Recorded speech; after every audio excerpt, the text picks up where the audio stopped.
Nós estamos falando sobre as histórias de Natal. O verdadeiro Natal, o nascimento de Jesus Cristo, como ele é narrado nos Evangelhos. Isso. A vovó tem que ir junto. Então hoje é a segunda mensagem sobre as histórias do Natal. Domingo passado nós pregamos um assunto um pouco mais longo, mais complexo, sobre a pré-existência de Jesus. Nós falamos tanto do menino Jesus, da manjedoura e etc., essa história de Natal, mas não podemos nos esquecer que o menino é Deus. E Deus não tem começo, Deus é eterno. Então, se Jesus é Deus encarnado, Deus Filho, a gente tem que se lembrar, e citamos várias passagens bíblicas e certos argumentos, mostrando que Jesus sempre existiu. E a Bíblia claramente, como vimos domingo passado, ensina que o mundo foi criado por Jesus Cristo junto com Deus Pai. Então, temos que entender que esse nome não é só o do menino na manjedoura e nem do Cristo crucificado, é do Deus eterno, todo-poderoso. E concluímos dizendo que se é assim, nós podemos confiar em Jesus plenamente. Ele tem todo o poder de Deus e todos os atributos divinos, e Ele pode nos socorrer. Ele intercede por nós, como nós vimos também. Ele ora por nós, Ele está vivo, ressuscitou. Esse é o nosso Cristo. Portanto, que a nossa fé em Jesus se fortaleça, principalmente neste mês de Natal, quando nós estamos pensando um pouco mais em Jesus. Hoje nós vamos ver alguma outra coisa a respeito do menino Jesus. Antes eu quero, como que contextualizando, algo até meio engraçado, como vocês vão ver, mas que foi publicado recentemente no Correio Brasiliense, este ano. É uma atualização em quadrinhos, em tirinhas, da história do nascimento de Jesus. Ficou até engraçado, mas é para a gente se perguntar, se o anjo viesse hoje anunciar a uma jovenzinha virgem, que ela daria luz a um menino, e então toda aquela história de Natal, como seria isso em nossos dias? Com toda essa nossa tecnologia. Então vamos ver a obra desse artista. Maria estava mudando seu status no Facebook. Tinha ficado noiva de José, o carpinteiro, quando recebeu uma ligação do anjo Gabriel. Não temas, Maria, ficarás grávida, terás um menino, filho de Deus, e seu nome será Jesus. Ela respondeu por mensagem: aqui está a serva do Senhor, faça-se em mim segundo a tua palavra. Algum tempo depois, na oficina de José: Maria, você já viu o imperador no YouTube? Vou te mandar o link que está no site do Correio. No YouTube aparece o imperador. Estamos em recenseamento. Todos os judeus devem se alistar em suas cidades de origem. Com essa declaração, César Augusto, o imperador, mudou o rumo da vida do jovem casal prestes a ter um filho. Na rodoviária, alguém diz para José: José, a rodoviária está lotada. E o José: não se preocupe, comprei as passagens online. E lá se vão eles para Belém da Judéia. José saiu de Nazaré, em Israel, e foi para a sua cidade natal, Belém, na Cisjordânia. O casal pegou o ônibus elétrico, claro, e seguiu na estrada por 156 quilômetros durante 1h56, segundo o Google Maps. Mas José se esqueceu de fazer reservas no hotel. Recorreu à rede social Couchsurfing, não sei se é assim que se fala, em que as pessoas se dispõem a receber estrangeiros em casa. Um dos participantes da rede, morador da zona rural, ofereceu ao casal a estrebaria para passar a noite. Tempos depois, Jesus nasceu. José enviou uma mensagem inbox ao anjo para confirmar o nascimento do menino Jesus. O anjo avisou pelo grupo fechado do aplicativo WhatsApp aos pastores da cidade: Cristo nasceu hoje, achareis o menino envolto em panos e deitado numa manjedoura. 3 astrônomos estavam atentos à profecia. A estrela mais brilhante indicaria a localização do Messias. Acionaram o aplicativo Astronomia do iPad e seguiram viagem. Enquanto isso, no Correio Brasiliense, a notícia drástica: Herodes caça meninos judeus. O rei soube também do nascimento do menino Jesus e, com medo de perder o seu trono, porque diziam que ele era rei dos judeus, tentou matar o Messias, mas fracassou. Quando os reis magos encontraram o menino, todos se alegraram em festa e tuitaram frases de amor e de esperança. Hoje, Jesus tem 2 bilhões e 1 milhão de fiéis seguidores. Interessante, não é? Com toda a reverência, mas é uma forma de nós trazermos essa história para os nossos dias. Bom, algumas observações sobre a celebração do Natal no dia 25 de dezembro. A primeira declaração, espero não surpreender ninguém, é esta: Jesus certamente não nasceu em 25 de dezembro. Como é que a gente sabe isso? Seria inverno, como agora é, no Oriente Médio.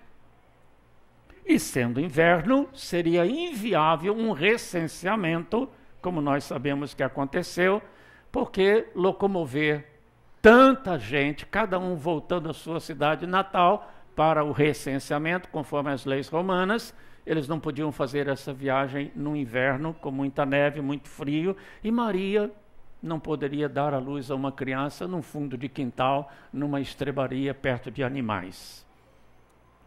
Segundo, os pastores aos quais os anjos anunciaram o nascimento de Jesus na mesma noite, não estariam no campo apacentando as suas ovelhas no inverno, até porque não havia pasto adequado para eles levarem as suas ovelhas para estes pastos. Cálculos a partir do anúncio do nascimento de João o Batista, 6 meses antes do anúncio do nascimento do menino Jesus. Cálculos a partir do nascimento de João Batista ao seu pai, o sacerdote Zacarias, quando cumpria o seu turno como sacerdote, sugerem uma data entre setembro e novembro. Então, sugerem. Os primeiros cristãos não celebravam o nascimento de Jesus. Até o 4º século, eles celebravam e sabiam a data, a Semana da Paixão, que foi durante uma celebração de Páscoa, no calendário judaico, a partir do dia 14 do mês Nisan, que coincide com o nosso abril. Então nós celebramos a morte de Jesus e a ressurreição de Jesus simultaneamente com a Páscoa judaica no mês de abril, variando aí os dias. Mas os cristãos celebravam então a morte de Jesus e a ressurreição, porque a Bíblia fala quando isto aconteceu, mas não celebravam o nascimento de Jesus. E não há registro da data certa. A primeira referência à celebração do nascimento de Jesus, portanto, do Natal, em 25 de dezembro, aparece numa liturgia da igreja no século IV, no ano 341. Então nós celebramos, e muitas outras coisas que eu não vou tomar seu tempo porque não é tão importante, não é bíblico, são algumas especulações arqueológicas e históricas sobre quando isso começou e por quê. Mas o importante é que não é bíblico. E se não é bíblico, então estamos errados doutrinariamente, celebrando o nascimento de Jesus em 25 de dezembro? Não, irmãos, se não há uma data, e historicamente, tradicionalmente, a igreja cristã, desde o século IV, vem celebrando o nascimento de Jesus, se nós celebramos a sua morte, a sua ressurreição, por que não celebrar também, ainda que numa data suposta, o seu nascimento? É muito bom para nós termos uma ocasião em que a gente pense mais profundamente nessas histórias maravilhosas do Natal do nosso Senhor Jesus Cristo. Claro, como nós temos escrito aí no boletim, há outras tradições, como o coelhinho da Páscoa, como Papai Noel, como o pinheirinho do Natal. Nós nem temos pinheiro aqui, não é? Eu vi muito pinheiro lá no Canadá, mas não é a nossa árvore típica, ainda mais um pinheirinho com algodão, imitando aí neve. Nós não temos neve, então nós importamos aí muitas coisas. E, infelizmente, o Natal para muita gente não passa de comida, bebida, reunião de família, e para os que vendem, para os que comercializam, uma oportunidade de ganhar mais dinheiro. Então o Natal ficou muito comercializado. E pouca gente realmente para pensar no que significa o nascimento de Jesus Cristo, nosso Salvador. E devemos usar o Natal para estas reflexões. E no boletim da igreja, que foi distribuído hoje, e muitos recebem pela internet, nós estamos comentando um pouco mais do que é Natal. Começando mais biblicamente, depois dessa introdução, a falar sobre as histórias do Natal propriamente. Primeiro, começando no começo, nós temos que falar da concepção virginal. Alguns usam a expressão nascimento virginal, mas o nascimento não foi propriamente virginal, a concepção foi virginal, mas são termos, não interessa muito, nós sabemos o que queremos dizer. Estranhamente, a concepção virginal de Jesus é negada por muitos, e muitos cristãos, não falando nem dos ateus. Inclusive teólogos protestantes mais liberais, mais modernistas, eles negam esse milagre extraordinário que tem um significado tão profundo na Bíblia, como nós vamos ver. A moderna polêmica em torno do assunto, aconteceu, não aconteceu, é viável, não é viável, surgiu principalmente no século XIX, com o iluminismo, com, enfim, esse modernismo teológico, essa maneira mais liberal de filosofia, de pensar, e as pessoas então se inclinaram a negar tudo que fosse miraculoso. O que não pode ser provado pela ciência, então esses pensadores negam. Tem que ser científicos. E quem vai provar cientificamente uma concepção virginal? Que uma mulher ficou grávida sem espermatozoide. Quem vai provar isso pela ciência? Então é um milagre que Deus fez com determinados propósitos, como vamos ver, e que muitas pessoas negam, inclusive teólogos protestantes, principalmente do século XIX para cá. Um escritor reformado, que nós conhecemos, temos muitos livros em português, escritos por ele, ele disse: a negação do nascimento virginal geralmente está ligada à negação dos elementos sobrenaturais ou miraculosos das Escrituras.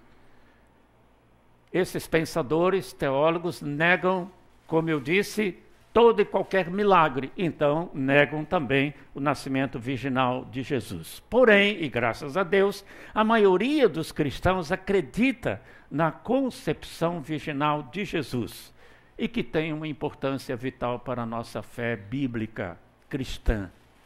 E ao falar muitos cristãos, eu não estou fazendo nenhuma distinção entre católicos e protestantes, porque muitos católicos, se não a maioria, também acredita no nascimento virginal de Jesus, daí a expressão Virgem Maria, que é tão repetida e é bíblica.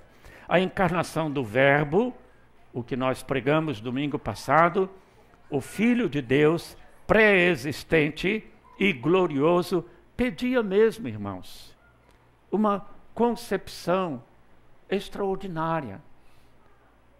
Foi Deus que veio do céu à terra e se fez homem, com uma missão de nos salvar. E já é outra mensagem explicar como ele fez isto. Mas em síntese, lembramos durante o ato do batismo, ele o fez morrendo na cruz por nós, pagando pelos nossos pecados, um sacrifício expiatório. Bode expiatório é aquele que paga pelos outros. E foi o que Jesus fez por nós. O que possibilita Deus nos perdoar dos nossos pecados e nos salvar. Então, esse Deus que se encarnou não é um ser humano como qualquer outro, que vai nascer de uma relação sexual de um homem com uma mulher, de um casal. Era preciso que fosse algo extraordinário, uma intervenção de Deus, para desde o início mostrar que se tratava de uma criança diferente. Uma criança, ao mesmo tempo, Deus e homem. Então, nós temos a história da concepção virginal narrada em 2 evangelhos, Mateus e Lucas. O evangelho de Mateus conta a história pendendo mais para o lado de José. Faz referência a Maria, mas a ênfase da história é José, como nós vamos ver. Já no evangelho de Lucas, que conta as maiores histórias referentes ao nascimento de Jesus e as mais lindas, conta mais a história do anjo aparecendo a Maria, enfim, a ênfase é mais pelo lado de Maria. O anjo disse a Maria, então o anjo Gabriel apareceu à jovenzinha Maria. Eu já antecipo que Maria, segundo a arqueologia, os estudos aí dos costumes judaicos na época de Jesus e no Oriente Médio, as meninas eram consideradas aptas para casar e ter filhos a partir da puberdade, ou seja, 13, 14 anos. E Maria estava noiva, então ia se casar em menos de um ano. Devia ter aí os seus 14, no máximo 15 anos, tão adolescente, tão jovem, escolhida por Deus para uma experiência como esta. Então ela, tão humilde, tão pobre como era, vivendo na cidade de Nazaré, uma cidadezinha do interior, tão pequenina, tão insignificante na geografia da Palestina e de Israel, o anjo apareceu a esta jovenzinha. Alegre-se, mulher favorecida, o Senhor está com você. Não tenha medo, você ficará grávida e dará à luz um filho e o chamará de Jesus. E Maria responde, como isso acontecerá? Eu sou virgem. Ou, como lemos numa outra versão, a revista e a atualizada, como será isto? Pois não tenho relação com homem algum. E num parênteses eu conjecturo que o anjo hoje teria dificuldade para achar uma moça que pudesse dizer não tenho relação com homem algum, estando noiva ou tendo namorado. É a nossa época. Nós não concordamos com isso à luz dos ensinos bíblicos, mas reconhecemos aí o liberalismo que predomina na nossa sociedade, na nossa cultura. No Império Romano também as coisas não iam muito bem moralmente, mas havia um zelo moral entre os judeus. E Maria, como todos lembram, tanto na igreja protestante como na igreja católica, foi um exemplo de mulher. No caso, uma adolescente, uma jovenzinha, que tinha fé, e que foi escolhida por Deus para ser um instrumento da vinda do Messias, do Filho de Deus ao mundo. Ela tinha uma vida íntegra, uma vida pura. Estava noiva daquele rapaz chamado José, mas não tinha ainda coabitado com ele. E quando o anjo deu a notícia, ela ficou perplexa. Mas como será isso, se eu não tenho relação com homem algum? O anjo respondeu: o Espírito Santo virá sobre você.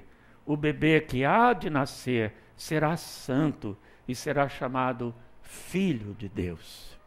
Nós conhecemos essa história tão bem, irmãos, mas se a gente parar para pensar, se a gente se transportar para a época de Maria, tentarmos nos colocar no seu lugar, ou no lugar de José, tentar entender o que tudo isso significou para aquele povo que alimentou durante séculos a esperança da vinda do Salvador, da vinda de um Messias.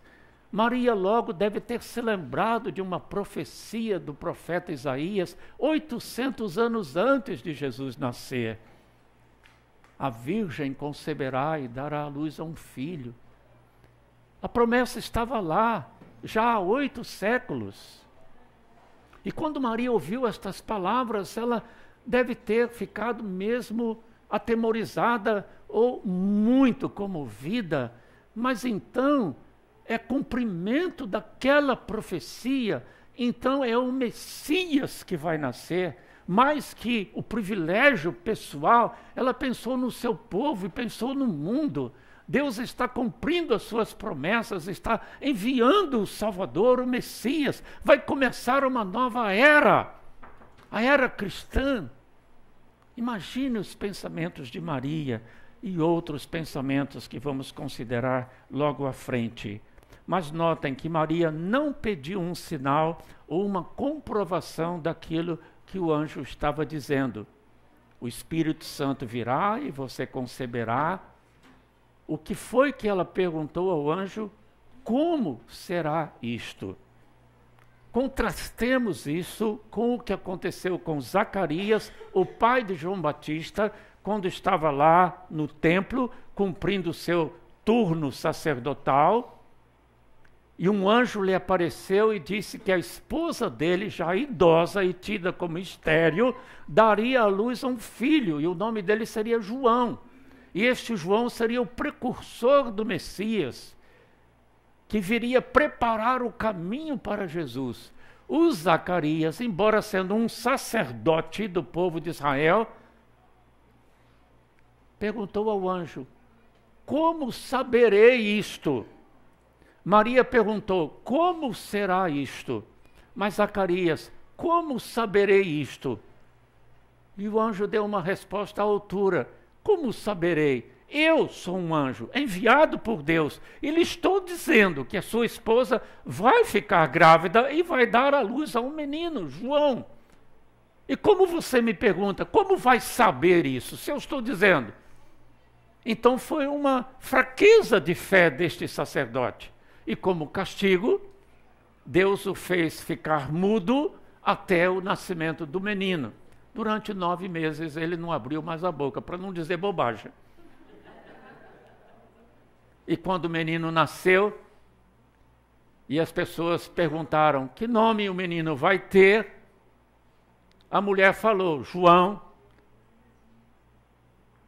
Mas era costume dar ao primeiro filho o nome do pai, então não foram na palavra da Isabel, mãe de João Batista, e perguntaram ao pai. E o pai estava mudo, pegou uma tabuinha e escreveu João. E porque ele obedeceu a Deus e deu o nome de João, mesmo contra as tradições, ele recuperou a fala e Deus o abençoou. E esse João foi um grande homem precursor do Senhor Jesus Cristo. Mas eu quero ressaltar a simplicidade, a fé simples, ingênua de Maria. Como será? Não é como eu vou saber, que prova eu tenho de que isso de fato vai acontecer. Ela só perguntou: como vai acontecer, se eu não tenho relação com homem algum? E o anjo explicou, alimentando a sua fé, o Espírito Santo vai fazer este milagre, será uma obra de Deus. O anjo fortaleceu, entretanto, a sua fé. Vejam a graça, a misericórdia, a bondade de Deus através do seu mensageiro. Ele disse a Isabel, ou melhor, disse a Maria, sua parenta Isabel, a tal esposa do Zacarias, que seria mãe do João Batista, ficou grávida. Já haviam se passado 6 meses. Em idade avançada, ficou grávida em idade avançada. As pessoas diziam que ela era estéril, mas ela concebeu um filho e está no 6º mês de sua gestação, pois nada é impossível para Deus. Em outras palavras, eu diria mais ou menos isso. É como se o anjo estivesse dizendo a Maria, Maria, você já tem um milagre na família. A Isabel, sua parenta, idosa, estéril, já está grávida há 6 meses. Então, mais um milagre na família não é problema para Deus. Nem mesmo este que eu acabei de falar com você, ou seja, que você vai ficar grávida sem relação com homem algum. Deus fortalece a nossa fé. Quando nós cremos, Ele nos dá motivos a mais para fortalecermos a crença que já temos. Nessa conversa toda do anjo com Maria, alguém já observou que houve 4 estágios, ela crescendo. E os estágios são estes. Primeiro, uma perturbação. Ela se assustou com a presença do anjo. Isso a gente observa em muitas outras histórias de anjos aparecendo, tanto no Velho como no Novo Testamento.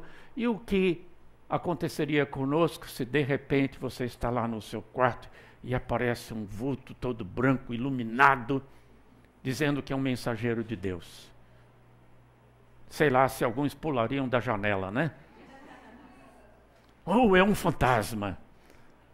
A gente levaria um susto. E é interessante que sempre os anjos têm carinho, têm boa vontade, compreendem a nossa ansiedade, o nosso susto. E tantas vezes, quantos anjos aparecem na Bíblia, quase sempre os anjos dizem, em primeiro lugar, não tenha medo, não se assuste, tenha calma. Eu sou um mensageiro de Deus e tenho uma boa notícia para você. Então o anjo disse para Maria, não tenha medo, Maria. A segunda coisa foi uma perplexidade, como nós já comentamos. Como isso acontecerá? Eu sou uma virgem. Como Deus vai fazer esse milagre? E o anjo explicou, como vimos. E o anjo deu um encorajamento. Maria, você está crendo? Deixa ajudar você a crer ainda mais e não ter dúvidas, porque você poderá ter dúvidas depois que passar esse momento de emoção. Isabel, a sua parenta, está grávida. Então Deus já fez um milagre aí perto de você, algo tão extraordinário quanto uma virgem conceber e uma mulher estéril, já bastante idosa, conceber. É milagre de qualquer forma. E Deus já fez um e vai fazer o outro. E, por fim, a resposta mais conhecida e mais famosa de Maria, eu sou a tua serva, aconteça comigo segundo tudo que foi dito a meu respeito. Noutra versão, talvez mais conhecida, eis aqui a serva do Senhor, faça-se em mim conforme a tua vontade. Quando nós temos, irmãos, alguma revelação da parte de Deus, quando nós temos uma experiência espiritual, mística, lemos a Bíblia, ficamos impactados com um texto bíblico, temos um momento especial de oração, nós temos um culto maravilhoso que nos sensibiliza a alma, muitas vezes nós temos uma perplexidade, ou algo extraordinário que Deus faz na nossa vida. Fazemos as nossas perguntas, Deus nos acalma o coração de alguma forma, nos encoraja a fé, e no fim a nossa experiência tem que ser esta, a de entrega, a de submissão. Senhor, eu sou teu servo, usa a minha vida, faça comigo o que tu quiseres, para a tua glória e para o bem da humanidade. Não podemos nos esquecer agora, tentando nos transportar para a situação daquela jovenzinha chamada Maria, o constrangimento daquela moça. Uma moça pura, um exemplo, uma alegria para sua família. As amigas a conheciam como uma moça bem comportada, que estava noiva de José. Aquele noivado, aquele compromisso judaico era uma coisa tão séria que a Bíblia usa a expressão estando Maria desposada com o seu José e não estava casada. Mas era um compromisso tão sério que se o rapaz ou a moça tivessem uma relação sexual com alguém, não deviam ter com o noivo ou com a noiva, e se fosse com uma outra pessoa, pior ainda, eles seriam apedrejados em praça pública. Agora imagina a situação de Maria, sabendo que por uma obra de Deus, ela já estava grávida. E ela vai contar isso. Por um lado é uma alegria, é um privilégio, é uma bênção. O Messias está chegando e eu sou um instrumento para a sua encarnação. Quem não gostaria de dar uma notícia como essa ao noivo, aos pais, às amigas na cidade pequena? Mas Maria ficou com aquilo entalado na garganta. Espera, embora tão nova, ela foi prudente. O que vão pensar de mim se eu disser, estou grávida? O Espírito Santo me engravidou. As amigas iam dizer o quê? Um anjo, Maria? Há tanto tempo não aparece um anjo aqui em Israel. Você ficou grávida sem sexo, sem espermatozoide? Maria, conta outra. Quem é que vai acreditar nisso, Maria? Imaginem o que pensariam daquela jovem. Que constrangimento, que situação. Mas Deus teria a sua solução, porque era Ele que estava fazendo aquilo. Não ia expor Maria à vergonha e muito menos ao apedrejamento. Ela contaria a José. Aí ela se lembrou, mas o anjo me deu uma dica. O anjo me disse que Isabel, a minha parenta, está grávida. E também foi um milagre. Então ela vai entender o que está acontecendo comigo. Porque ela também foi alvo de um milagre no mesmo setor, engravidou. Então nós vamos ter muito o que conversar. Ela contando a sua experiência maravilhosa de engravidar sendo estéril e idosa, e eu, tão nova e solteira, engravidei também, e nós temos muito para contar. Eu vou visitar Isabel. Eu vou conversar com Isabel. Eu vou passar uns tempos com Isabel. Eu vou sair dessa cidade pequena e fofoqueira. Eu não vou ficar aqui exposta à maledicência do povo que não vai entender a minha história. Mas espera, tem o José. E como é que eu vou fazer? Eu conto a José antes de viajar? Se eu não contar, como é que eu vou justificar a minha viagem? Então eu tenho que contar. Mas como José vai reagir? Primeira coisa que ele vai falar, Maria, que decepção! Alguns homens fariam o quê? Fora de casa, fim do casamento, joga a aliança. Muitos fazem coisas assim. Como José reagiria? Se nós nos colocamos no lugar de José, ele sabia, meu não é esse bebê. Então é de outro. E nós vamos ver como foi que ele reagiu. O fato é que Maria foi visitar Isabel, ficaram um pouco longe, e vamos ver depois a reação desse José. Havia, como eu já mencionei, o risco de apedrejamento. E sabem, a lei de Moisés dava ao noivo ou ao marido da noiva ou da esposa infiel o direito de ser o primeiro a jogar pedra para apedrejar a noiva ou esposa, no caso de infidelidade. Maria ainda tinha que temer esse cumprimento da lei de Moisés, no Velho Testamento. Seria ela apedrejada? Logicamente que pela proteção de Deus, não, mas ela tinha todo o direito de pensar que isso poderia acontecer. Maria, então, alguns dias depois, preparou-se e foi depressa para uma cidade da região montanhosa da Judéia, onde entrou na casa de Zacarias, o tal pai de João Batista, o marido de Isabel, e saudou Isabel. Talvez o Zacarias morasse em Hebrom. Sem entrar muito em detalhes, o fato é que havia turnos de sacerdotes e os sacerdotes levitas não receberam, como as outras tribos de Israel, um território específico, mas cada tribo, recebendo aí um território como se fosse um estado brasileiro, dava uma cidade para os levitas.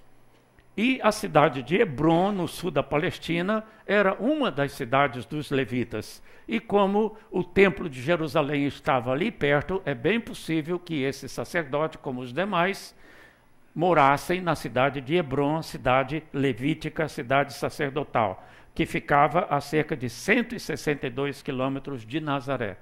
Então a Maria viajou, certamente não sozinha, com companheiras ou uma caravana de viagem, entrou ela naquela caravana e fez essa viagem a pé, deixando o José para trás a refletir com seus travesseiros sobre o que ele faria com essa tal de Maria. Vamos ver esse filme, apaga as luzes aí, por favor.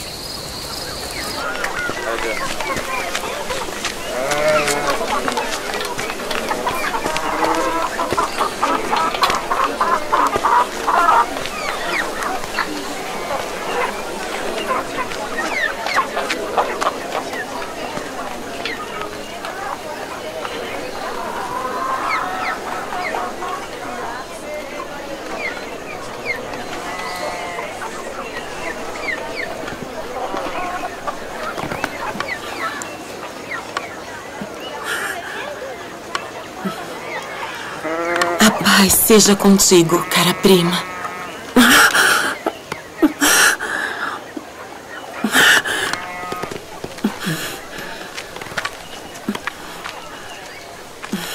Sê forte e abençoada.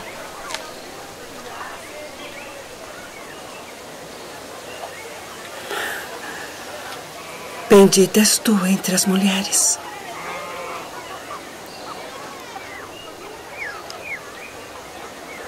E bendito o fruto do teu ventre.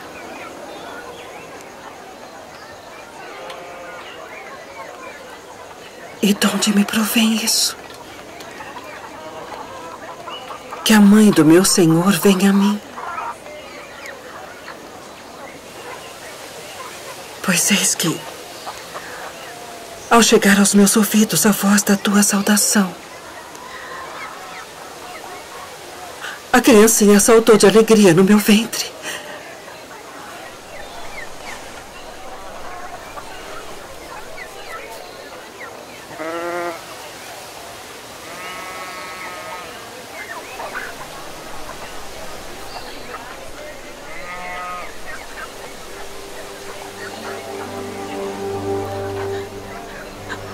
A minha alma engrandece ao Senhor.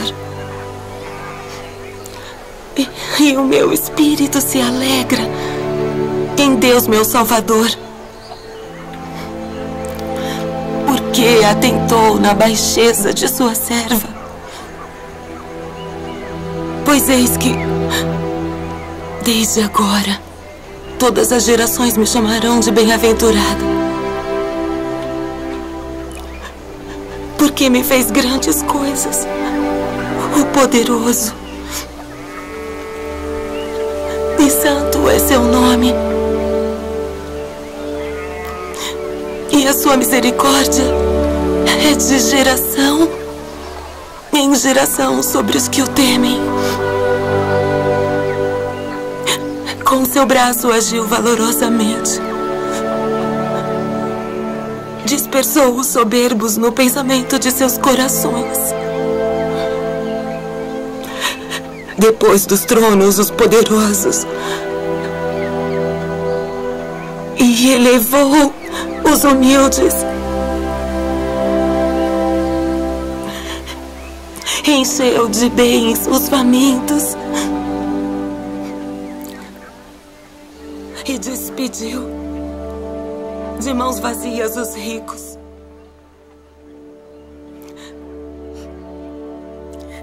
Auxiliou Israel, seu servo, recordando-se da sua misericórdia, como falou a nossos pais, a Abraão e a sua posteridade para sempre.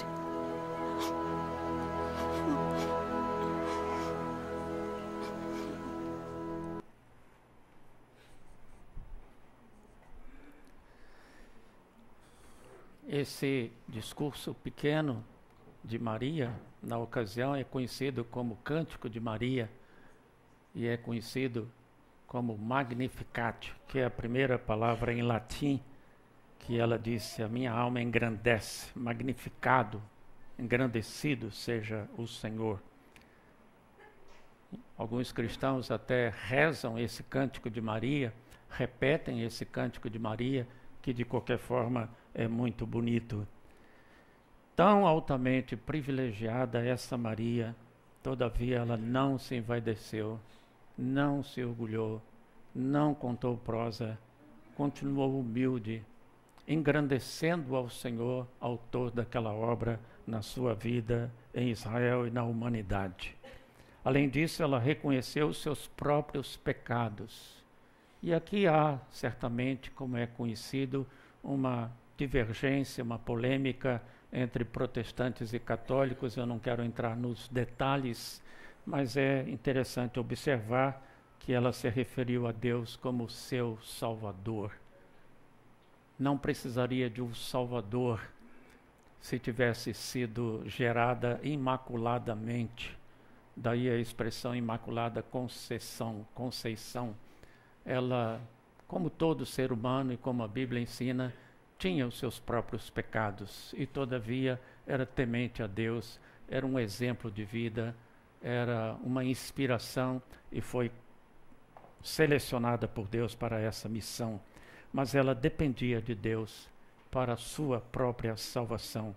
O meu espírito se alegra em Deus, meu Salvador. Ela citou várias passagens do Velho Testamento, principalmente o Cântico de Ana, uma outra mulher estéril do Velho Testamento, que, em resposta a uma oração fervorosa que fez, Deus a engravidou por meio do seu esposo Eucana, e ela se tornou a mãe de Samuel, o grande profeta do Velho Testamento em Israel.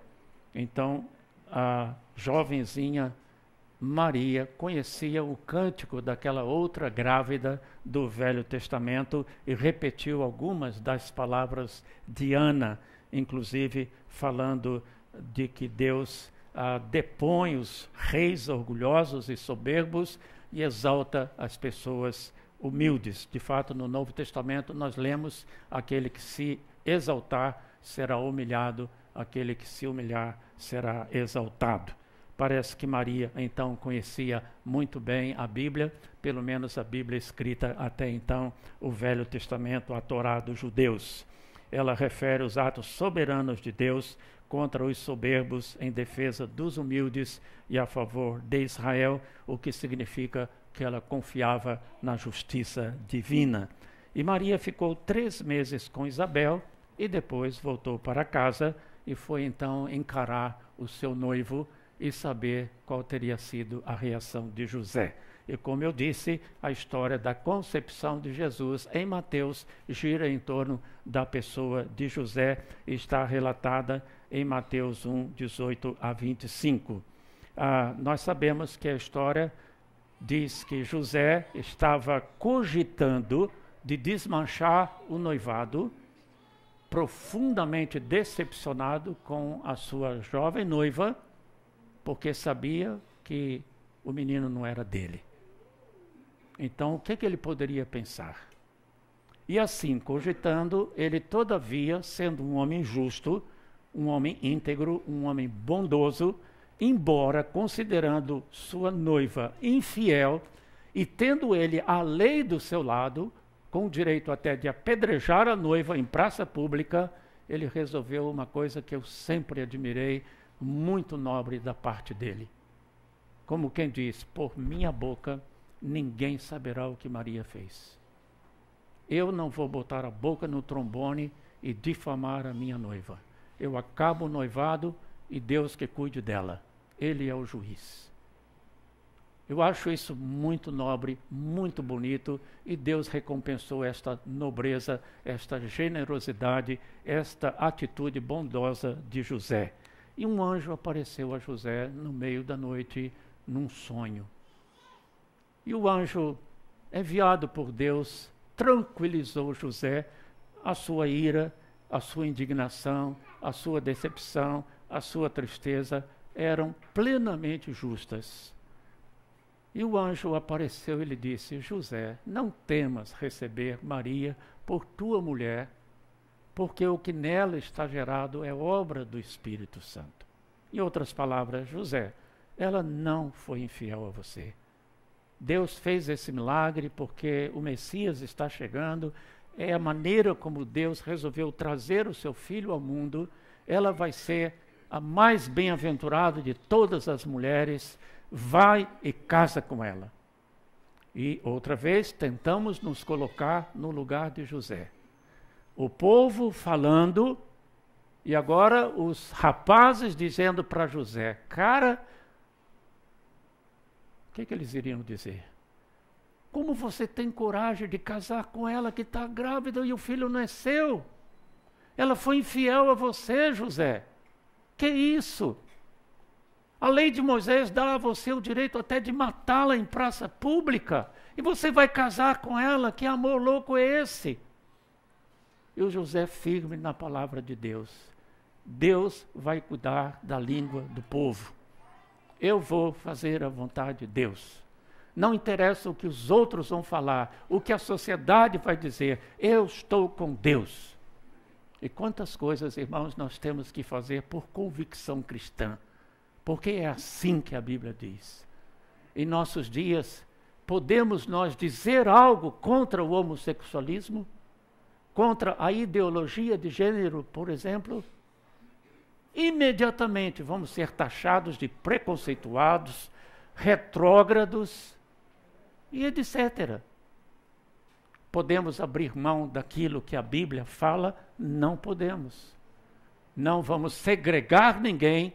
Não somos preconceituados, mas nós vamos, nas oportunidades que tivermos e com a delicadeza que pudermos, dizer a verdade, segundo a palavra de Deus, e Deus quer o melhor para nós. Só um exemplo atual. E o José ficou com a palavra de Deus, com a palavra do anjo, foi e casou-se com Maria, com o privilégio de ser o pai adotivo do Filho de Deus encarnado para ser o nosso Salvador. O anjo o tranquiliza, como nós já citamos de cor, tudo em cumprimento de uma profecia, aquela lá de Isaías 7,14, eis que a Virgem conceberá e dará à luz a um filho.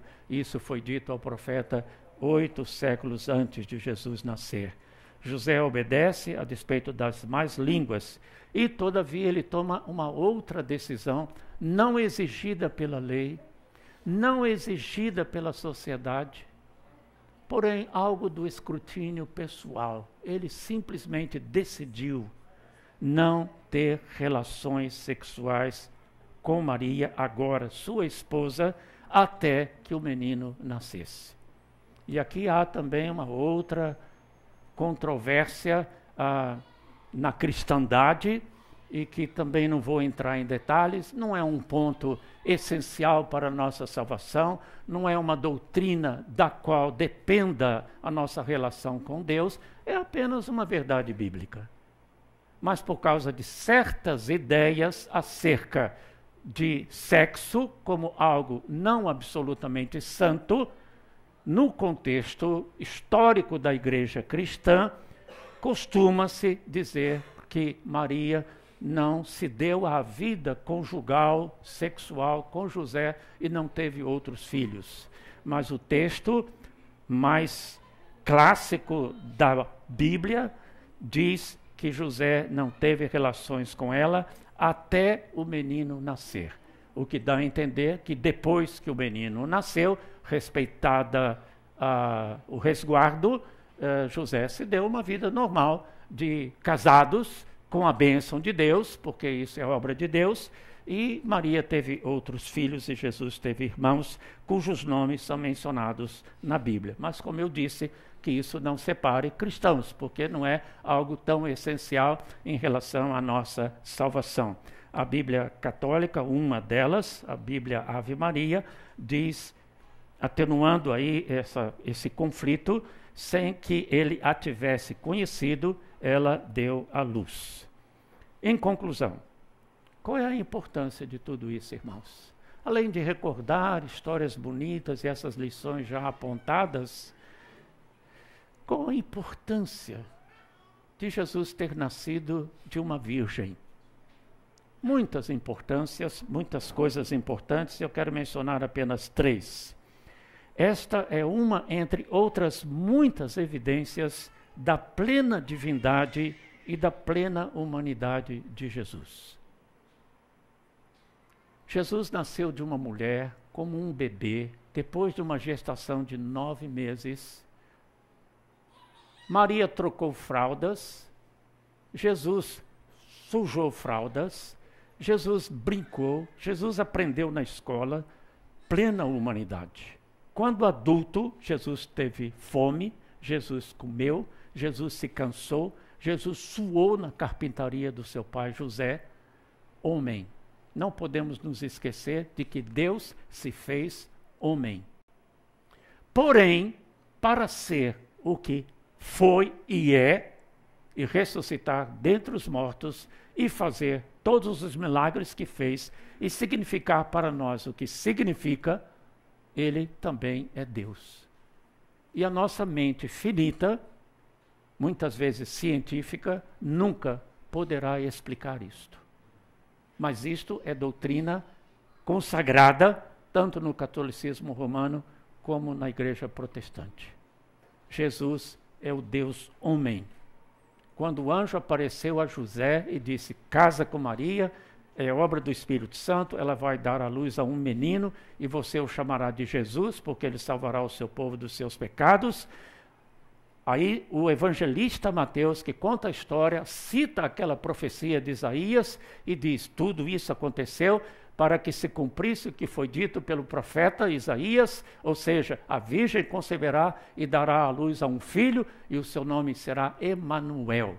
No Velho Testamento o versículo termina aí, mas no Evangelho de Mateus, ao citar isso, para leitores não judeus, ele acrescenta um parênteses, Emanuel, que quer dizer Deus conosco. Então Jesus é Emanuel, Jesus é Deus na terra conosco, vindo aqui para nos salvar. Então, o nascimento virginal, obra do Espírito Santo, sem intervenção do homem, indica a divindade de Jesus. E o fato dele nascer do ventre de uma mulher, como estava profetizado, indica a sua plena humanidade. Mostrou o nascimento virginal desde o início que a salvação é obra graciosa de Deus e não depende dos esforços humanos. Não foi José quem engravidou Maria. Não foi uma iniciativa humana. Foi uma iniciativa de Deus, no tempo aprazado por Deus, ou na chamada plenitude dos tempos, como escreveu o apóstolo Paulo. No tempo certo, na história humana, tempo escolhido por Deus. Iniciativa de Deus E o nascimento virginal indica isto. Esta é uma obra de Deus no tempo de Deus e não depende do homem. E por fim, confirmou a intenção de Deus de cumprir todas as suas promessas ou profecias no Velho Testamento, neste caso, a profecia já citada, que diz respeito à vinda do Messias, à vinda do Salvador. Uma profecia tão inconcebível, uma virgem conceberá. E se passaram 8 séculos e a profecia se cumpriu exatamente como Deus tinha prometido, indicando que todas as outras profecias haveriam igualmente. Aliás, o Evangelho de Mateus, escrito visando leitores, o público, não deu. Muitas vezes, ao narrar um fato da vida de Jesus, o Mateus acrescenta: isto assim aconteceu para que se cumprisse a profecia tal. Então, Mateus quer mostrar que a vida de Jesus está cumprindo a palavra de Deus profetizada séculos e séculos antes. E tudo isso deve aumentar, em conclusão, o nosso amor profundo ao Senhor Jesus, que nasceu naquele primeiro Natal. E Natal deve nos trazer à memória todas estas coisas e não consistir apenas de peru assado, bebida, festa em família e presentes, embora que estas coisas possam ter o seu lugar, mas o principal é que nós nos concentremos em adorar a Deus e agradecer todos estes milagres relacionados com o Natal e o significado maravilhoso da concepção virginal de Jesus. No próximo domingo, já falamos da concepção, então nós vamos falar do nascimento, aquela noite maravilhosa do menino nascendo, ainda que num fundo de quintal. A simplicidade e a humildade da encarnação. O Rei dos Reis, o Senhor dos Senhores, nasceu e foi colocado numa estrebaria, num fundo de quintal, perto de animais, cheirando a cocheira. Como Deus age na sua simplicidade e nos ensinando todas estas coisas. E vamos ver como os anjos apareceram aos pastores, aquelas mensagens maravilhosas ditas aos pastores de Belém e que foram visitar o menino Jesus. E depois falaremos também dos astrônomos, os magos do Oriente, que vieram acompanhando um sinal luminoso e visitaram o menino Jesus. Que sinal foi aquele? Que estrela é essa? Um cometa? Que negócio é esse? Uma estrela no céu guiar alguns homens que foram visitar Jesus? Será então a nossa palavra final neste mês de Natal. Deus nos abençoe.